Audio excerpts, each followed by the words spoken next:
यह एक सच्ची घटना की कहानी है। कुछ लोग मानते हैं कि भगवान हर एक पेड़ पौधा, हर कण में भगवान विद्यमान है। जैसा कि हमारे शास्त्रों और पुराणों में भी कहा गया है, भगवान हर जगह है। जब भक्त बुलाते हैं तो वह आ जाते हैं। कुछ निराशावादी व्यक्ति हैं जो भगवान को नहीं मानते हैं। वह बोलते हैं भगवान दुनिया में है ही नहीं, भगवान है तो उसे बुलाओ, भगवान कैसे हैं, भगवान रहते कहाँ हैं, इत्यादि इत्यादि। जैसे कि आप जानते हैं कि सफलता प्राप्त करने के लिए विश्वास होना बहुत ज़रूरी है। बिना विश्वास के कोई सफलता प्राप्त नहीं की जा सकती, है ना। इसी प्रकार भगवान सब जगह हैं। आपको सच्ची घटना बता रही हूँ जिसमें भगवान प्रकट हुए थे।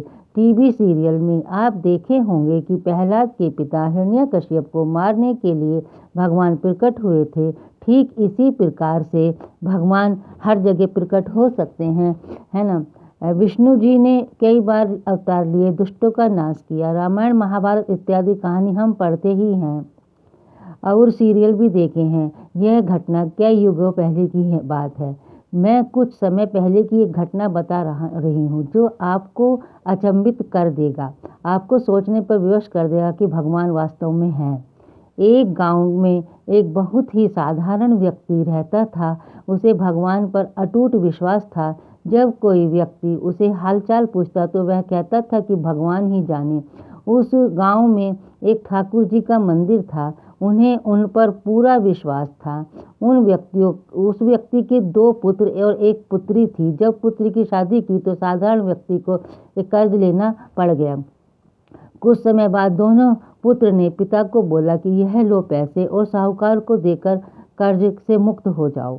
उस व्यक्ति ने जाकर साहूकार से कहा, यह लीजिए साहूकार जी, अपना मूलधन और ब्याज मुझे कर्ज से मुक्त कर दीजिए। साहूकार ने एक पेज पर लिख दिया कि आपका पूरा कर्जा ब्याज सहित प्राप्त हुआ, आप कर्जा से मुक्त हैं। साहूकार ने उस व्यक्ति से पूछा कि इस पर क्या लिखा हुआ है। उस व्यक्ति ने कहा, मैं तो अनपढ़ हूँ, जो लिखा है वह ठाकुर जी ही जाने, जो लिखा है वह ठाकुर जी जाने। साहूकार समझ गया कि व्यक्ति बहुत सीधा है। उसके मन में लोभ आ गया। उसने उस व्यक्ति से कहा कि अंदर जाकर एक गिलास पानी ले आओ। इसी बीच में साहूकार ने उस पर्ची को हटाकर एक पर्ची लिख दिया कि अभी मेरा कर्जा बाकी है। अंदर से व्यक्ति आया और पर्ची लेकर चला गया। कुछ दिन बाद साहूकार पैसा मांगने उसके घर पहुंच गया। उस व्यक्ति ने कहा कि यह बात गलत है, मैंने आपको पैसा दे दिया है। मामला कोर्ट में चला गया। कोर्ट में व्यक्ति को बुलाया गया। व्यक्ति जोर जोर से रोने लगा और बोला कि ठाकुर जी जानते हैं कि मैंने उसको सारा पैसा दे दिया है, लेकिन फिर भी ये बोल रहा है कि पैसा नहीं मिला। जज साहब ने पूछा कि कोई गवाह है जिसने आपको साहूकार को पैसे देते हुए देखा था। उसने कहा, हाँ ठाकुर जी है, ठाकुर जी ने मुझे पैसे देते हुए साहूकार को देखा था। अब ठाकुर जी को बुलाने के लिए कहा गया। जज साहब ने कहा ठाकुर जी को बुलाया जाए। पुलिस वालों ने उस गांव में जाकर लोगों से पूछा, ठाकुर जी नाम का कोई व्यक्ति इस गांव में है, उसे कल कोर्ट में आना पड़ेगा।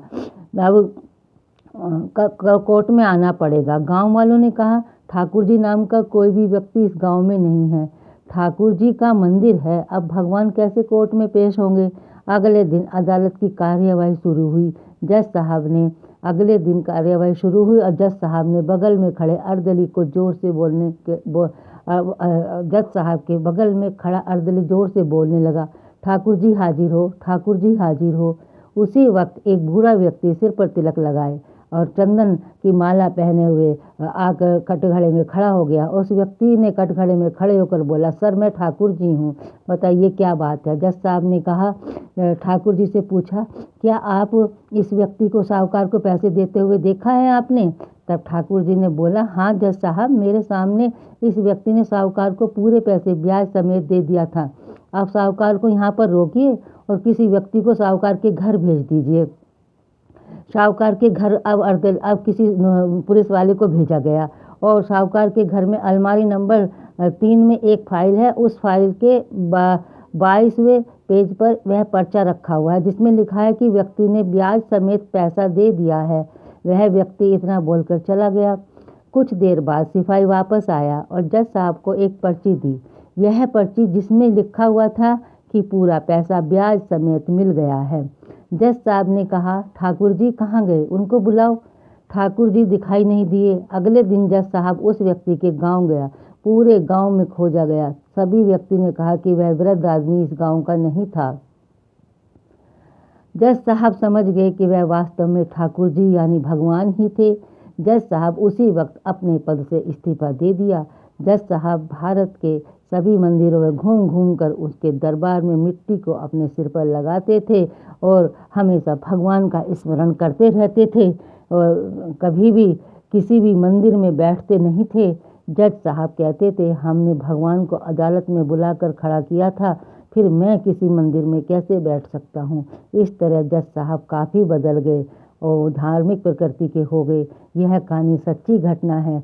यदि आपको भगवान पर विश्वास है तो वह जरूर आपको बुरे वक्त में काम आएंगे।